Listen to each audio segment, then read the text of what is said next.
کون کون سے جانوروں کی قربانی جائز نہیں ہے؟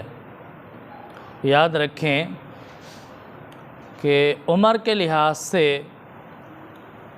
جو چھوٹے جانور ہیں، مثلاً بکرا ہے، بکری ہے، اگر یہ سال سے ایک دن بھی کم ہوں تو ان کی قربانی نہیں ہوگی۔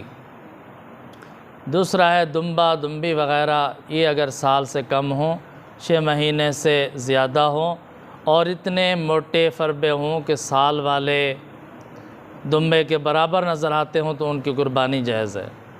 اسی طرح جو بڑے جانور ہیں، بیل ہے، بھینس ہے، ان میں کم سے کم عمر جو ہے 2 سال ہے، 2 سال سے کم ہوں گے تو قربانی نہیں ہوگی۔ اونٹ کی کم سے کم عمر 5 سال ہے، 5 سال سے کم ہوں گے تو قربانی نہیں ہوگی۔ اسی طرح جو مادہ جانور ہیں، ان میں سے جو 2 تھنوں والی مادہ جانور ہیں، ان کا اگر ایک تھن ضائع ہو گیا ہے، خشک ہو گیا ہے، ایک ٹھیک ہے تو اس کی قربانی جائز نہیں ہے۔ اسی طرح جو مادہ جانور 4 تھنوں والی ہیں، ان کے 4 تھنوں میں سے 2 تھن اگر ضائع ہو چکے ہیں، خشک ہو چکے ہیں، ان سے دودھ نہیں آتا، 2 سے آتا ہے تو ان کی قربانی بھی جائز نہیں ہے۔ جس جانور کے پیدائشی طور پر کان نہ ہوں اس کی قربانی جائز نہیں ہے۔ جس جانور کے سینگ جڑ سے اکھڑ جائیں اس کی قربانی بھی جائز نہیں ہے۔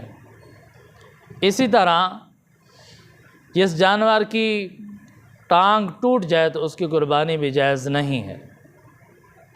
اسی طرح اگر کسی جانور کی دم تہائی یا اس سے زیادہ کٹ جائے، یا اس کی ناک تہائی یا اس سے زیادہ حصہ کٹ جائے تو اس کی قربانی بھی جائز نہیں ہے۔ اگر اس کے دانت آدھے سے زیادہ گر چکے ہوں اس کی قربانی بھی جائز نہیں ہے۔ اسی طرح جو خنثی جانور ہے، جس میں مادہ کی علامات بھی پائی جائیں اور نر کی علامات بھی پائی جائیں، مذکر و مؤنث دونوں، تو خنثی جانور ہوتا ہے، اس کی قربانی جائز نہیں ہے۔ تو دعا ہے کہ اللہ تعالی ہم سب کو شریعت نبوی صلی اللہ علیہ وسلم کے مطابق قربانی کرنے کی توفیق عطا فرمائے۔ وما علینا الا البلاغ۔